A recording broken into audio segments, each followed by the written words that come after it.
Yo, yo, what up, yo? It's your motherfucking boy EM. If you want any raw footage, any raw motherfucking hip hop, any exclusive interviews, holla at your boy at eddy.mirrors.com. Once again, that's eddy.mirror at well, yeah, y'all know that motherfucking shit. I'll leave that shit up there later, you dig? Back to what the fuck I was explaining to y'all earlier, as far as me meeting up with my ex-girlfriend, her giving me a ride to meet up with D at a bar, Culver City, California, and D calling a cab for us to roll to the Indian restaurant, Marina Del Rey, California, and D having some motherfucking bitches pick us up from the Indian restaurant back to his motherfucking hotel room in Ritz-Carlton Hotel, Marina Del Rey, California, you dig? Back to what I was explaining to you motherfuckers earlier about Arturo Ochoa was a nearby hustler that D was fucking with when he came out here from New York. After the situation took place in Bay Ridge, Brooklyn, he went to the Bronx to hustle, you know, get his mind right, get his shit situated with your boy Rich that was down with us at the time, and he was pretty much somewhere in the Bronx laying low, trying to get right. You heard? When we got to Hotel Casa del Mar in Santa Monica, California, I was explaining all of that madness with me meeting up with D back in April 1999, and all of that shit coming along together with Arturo meeting us at the little lobby lounge area at the motherfucking Ritz-Carlton Hotel, drinking a little bit of liquor. After that, Arturo wound up leaving. So they pretty much had big business decisions to make, future family gatherings they was looking forward on getting together in the future and relocating as usual. So pretty much when Arturo wound up leaving us downstairs, we went back upstairs, me and D, to smoke some motherfucking cigarettes, and he had to make numerous of phone calls on the little phone that they had set up in the room we was at the hotel. So he had to, I guess, call front desk to, you know, get an open line for him. So when he had an open line on the telephone that he had in his room at the hotel, he pretty much called his mother and asked her if she could wire in $850 through MoneyGram. And other than that, he had some other business to handle that had something to do with her, so he had to talk to her about that, you dig? So I wound up hanging out there for like a good 4 hours, talking to him, rapping, you know, a little bit, but really talking about, you know, where we stand as far as getting back in the booth and handling some business the professional way. So pretty much after I was there for 4 hours, I wound up calling the Mexican bitch that I met him up with. I'm sorry about that, y'all. I wound up calling the Mexican broad that was with the Malaysian broad he was fucking, that he hooked up as far as having those hoes come pick us up from the Indian restaurant. You know, I called the Mexican bitch that I met when I was with them, and she wound up driving her mom's Jetta over to the new location where I was at with D at the Casa del Mar Hotel in Santa Monica. And from there, she wound up giving me a ride back home to Arleta, where I was staying at the present time. You heard? So from that particular time, I ain't hollered at D, I say for like a couple of months, and from April to June of 1999, I had a birthday coming up within that month period. So I was just, chilling, trying to get my little hustle right, working that 9 to 5 at that little bullshit ass pharmacy job where I was at too. So at the time being, I was basically on my motherfucking grind, you heard? So I wound up speaking to Drop Bundles.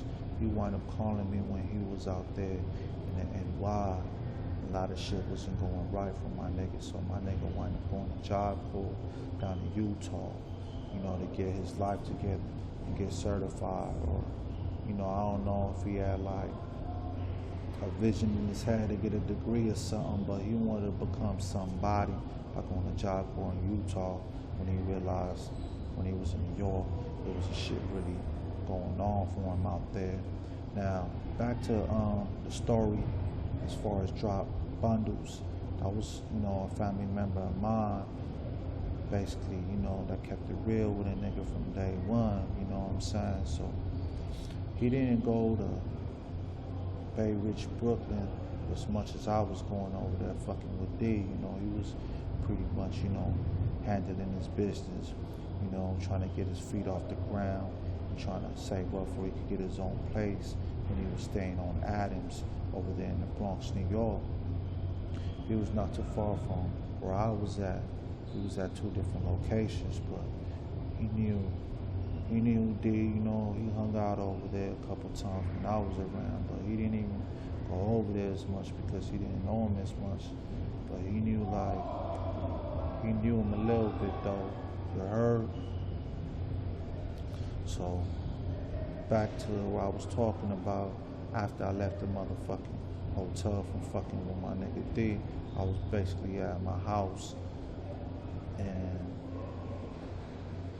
when it was June 1999, I pretty much, went back out there to meet up with D. We met up in Redondo Beach. We met up at Joe's Crab Shack. Now, I ain't gonna tell y'all how I got there, because that's nobody's business, and I ain't, in the mood to speak on that. But as far as D, I guess he got him a ride to a family member of his, and from there, we caught a cab to the Santa Monica pier. So pretty much before when we caught that cab, it was my birthday, niggas was chilling. We was drinking a little bit, eating a lot of food. And from there, when it was time for us to get the fuck out of there, we pretty much was waiting on the cab driver. So when we was waiting at the cab driver, I'm sorry about that, y'all. When we was waiting for the motherfucking cab driver to swing through to pick us up, we was basically, snorting a little bit of cocaine, and that was the first time I ever snorted coke. It was the year 1999 on my birthday, June. Somewhere around that time, we was kicking it, waiting outside for our motherfucking cab to come swing through. And we were just snorting a couple of lines before the cab driver came by, you heard? So from there, we pretty much went to Santa Monica Pier because we felt like, it was pretty much active in the hood. So we wanted to, talk to some bitches and all of that, you dig? So when we was at the pier, we was pretty much, walking around, what I'm saying, smoking cigarettes, and everything at that time was pretty much like slow motion, watching the world move real slow, watching traffic go by and all of that. And when I'm talking about traffic, I'm talking about it was real late at Santa Monica Pier and it was still popping.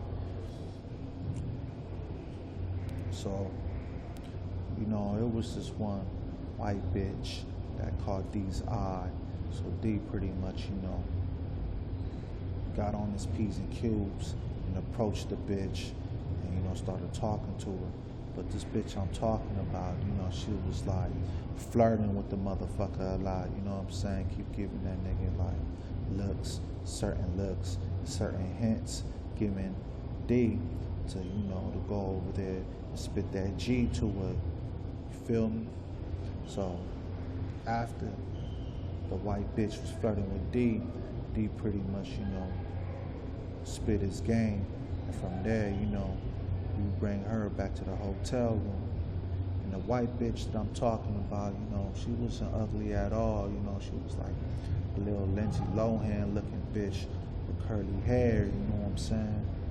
The bitch name was Alicia. A white bitch named Alicia. I couldn't even tell you, you know, where the bitch stayed at, but, you know, he wound up spitting a little bit of game to her. And from there, she wound up taking us to like a local grocery market and brought us a 6-pack of Heinekens. So even though we didn't know who this bitch was, you know, D was pretty much showing her love, you know, having her swing by. And, you know, he was just, you know, pretty much getting to know her, but like with me around, you know. So when D was rolling up a blunt, some kush, I was pretty much, you know, behind the scenes ODing on that cocaine that he had that was sitting on top of that. It was a Wu-Tang CD, yeah, you know, some cocaine on a Wu-Tang CD, and I was pretty much ODing off that. So after I was doing that, I kept looking at Alicia because she kept looking at me. She was looking at me with a disgust look, you know, a disgusted look, like if I was a fucking roach or something. So, you know what I'm saying? I didn't really pay her no mind because, you know, that was not my company. And plus, I'm not a hater-ass motherfucker. So while D was getting to know the bitch, while he was rolling up a blunt, talking to the bitch, I was sniffing coke, you know what I'm saying? It was like an office desk. I was inside of his room at the particular hotel we was at. So it was at the Casa del Mar Hotel. So he had a room where it was like a little office desk near the bed he was at. So I was just there, you know, doing my thing, minding my own motherfucking business. So I only took like one hit of the weed because I felt like I was feeling it a little bit, and plus I was full from coming from Joe's Crab Shack, so I didn't really want to OD as far as, you know, making myself throw up because I was a little nauseous, you heard?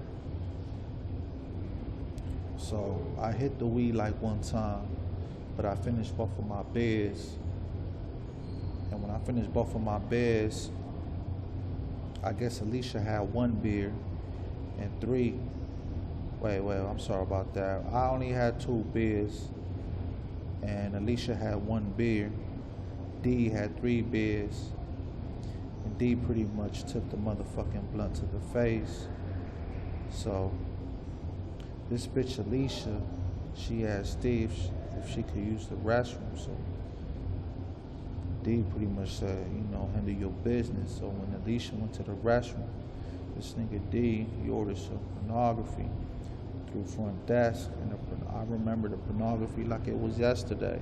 When he ordered the porn, it was Pamela Lee Anderson porn. You know what I'm saying? I forgot the nigga she was fucking in the porn. I think she was fucking Tommy Lee Jones or some shit like that. But I know Pamela Lee Anderson had a porn back then. So when D ordered that, Alicia just finished coming out the restroom, and she made like a little stupid ass comment like, oh, that's real immature, guys. And you know, I was pretty much laughing my motherfucking ass off because I didn't know if she was serious or if she was playing herself. So D pretty much, you know, was laughing himself, and he offered her some cocaine. So I didn't know the bitch do cocaine at all, because after she gave me that disgusted look, like if I was a fucking roach on the floor, she pretty much, you know, pretty much was with the business. You know, she wasn't acting like a scary bitch.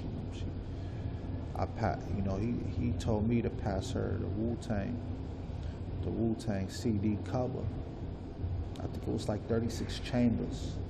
It was Wu-Tang's first CD. You know, he had that shit laying around because we was listening to it. We was listening to it for a little bit, you know what I'm saying? So anyway, she wound up sniffing a line or two, and I guess she felt even more disgusted because she was telling D, like, yeah, you know, the cocaine that you just gave me is awful. Like, I guess when she snorted the cocaine, you know, she kind of like used her, you know, the bitch had her nails done, so I guess she like used her pinky nail to, you know, take a little bit off of that CD cover and lick it. So when she tasted, she just didn't like it at all. You know, she was kind of putting disconnect down, you know what I'm saying? Talking about that she had better. And, you know, so D was pretty much defending himself. So he was like, you know, what you saying? What you mean you had better? She replied that, you know, she had better and she can get better from her boyfriend. Now, her boyfriend was a Rastafari motherfucker that was stupid as fuck, that sold cocaine, but he didn't know how to sell it. So, excuse me, y'all. Motherfucking back hurting, you heard?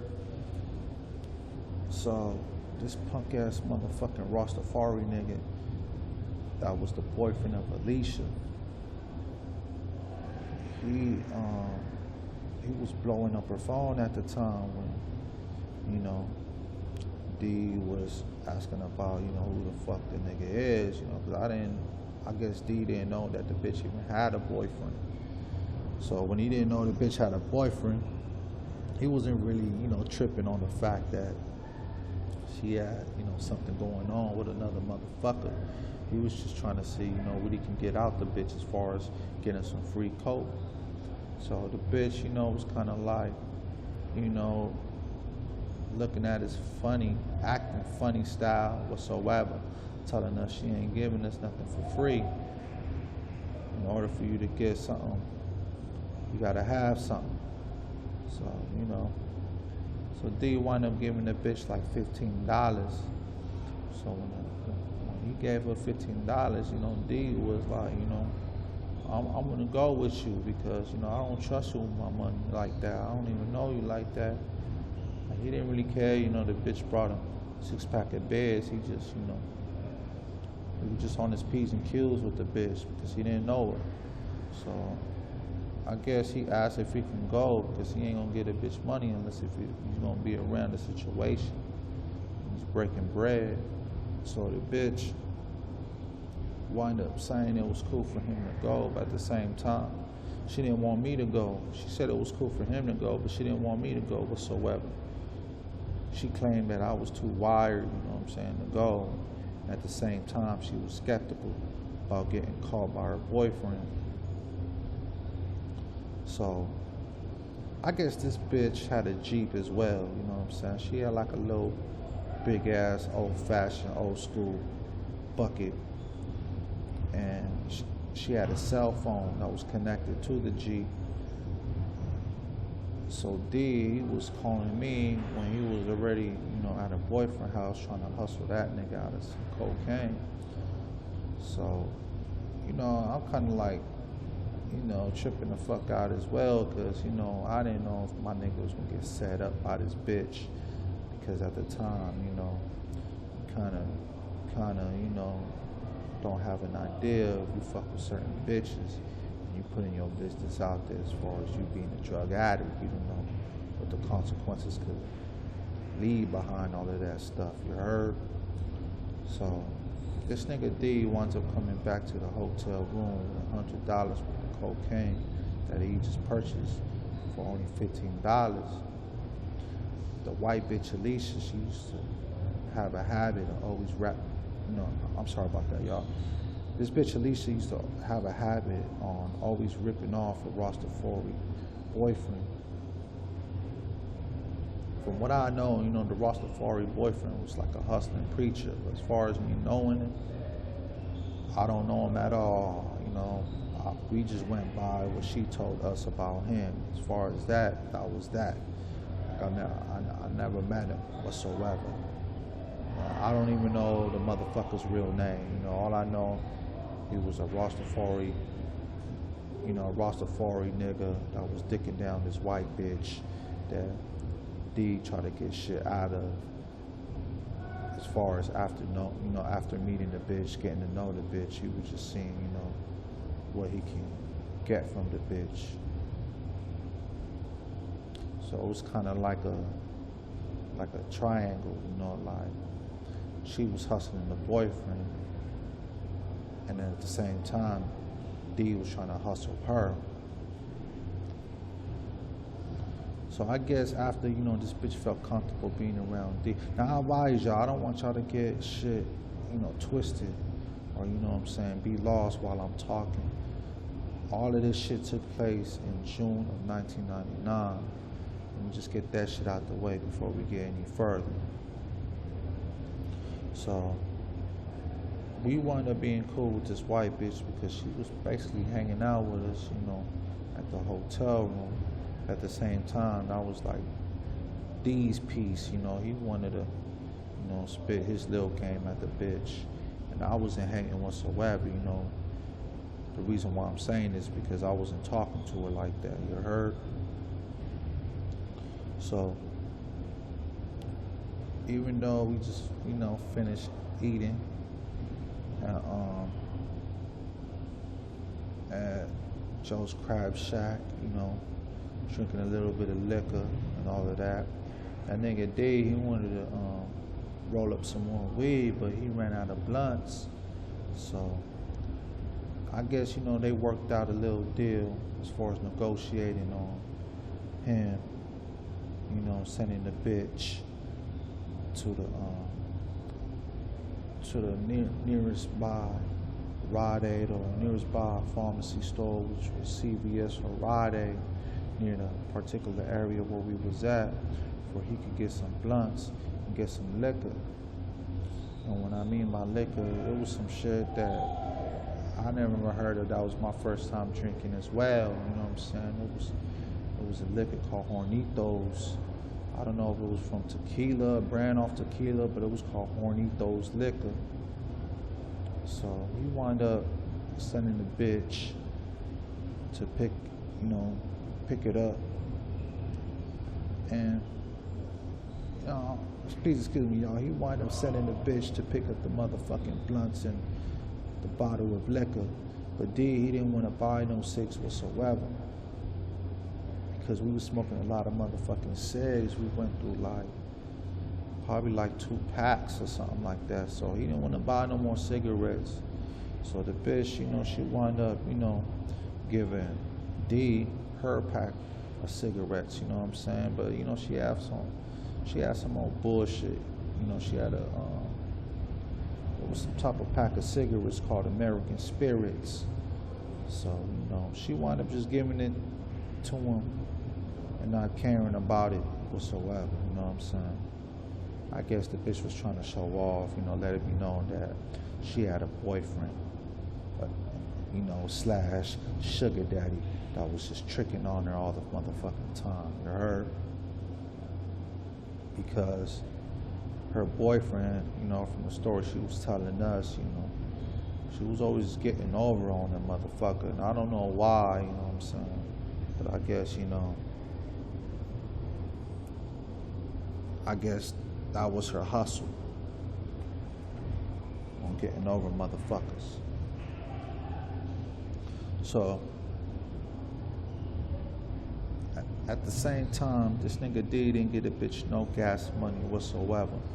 He only gave a bitch a little bit of cocaine and probably a couple of cigs out of a pack. So at the end of the day, this nigga D, he winds up leaving me in the hotel room again. You know what I'm saying? He said he was gonna, go handle something with the bitch. Or I don't know where the nigga went. I don't know if he was going downstairs to the lounge to get to know her a little more better, or go, I don't know what he was doing. All I know, the nigga stepped out with the bitch, and he said he was gonna come right back. So when the nigga said he was gonna come right back, I pretty much, was, I had called front desk if I could get an open line to call a bitch that I knew. You know what I'm saying? Some bitch that I knew down in the Empire. What I mean by Inland Empire, I'm talking about Corona, California. I knew a little bitch out there, and I ain't gonna, brag about that too much, because it was not like a bitch I was fucking or nothing like that. It was just a bitch that I was trying to fuck, but at the same time, I was, I met her, you know what I'm saying, but I didn't really know her like that, you know what I'm saying. So I just realized, since that nigga handling his business with a bitch, I was trying to, see what was in it for me. You heard? So yeah, other than that, we them motherfuckers left like around 11 at night, you know what I'm saying? I was pretty much, talking to this bitch, but we didn't really talk for a long time because the bitch had to go to school the following day. Bitch was in college. I couldn't even tell you what college the bitch go to, but the bitch was in college. So we wound up getting off the phone, and other than that, you know what I'm saying, I just wind up dozing off. I was watching a movie, you know what I'm saying, I think I was watching The Godfather. You know what I'm saying, I wound up ordering The Godfather, because honestly, at the end of the day, D was the type of nigga, he didn't really care about money. If you wanted to order food or get something from room service, or you know what I'm saying, call people using his information as far as, calling front desk for them to open up a phone line for you to call out. He didn't give a fuck about that, just as long as you don't come in between his money or in between his drugs, he was good, you dig? But yeah, I'm gonna get back to this story a little later. If you want some more information about this video, holla at your boy at eddy.mirrors at AOL.com. I'm gonna relocate y'all, so I'm gonna get with y'all.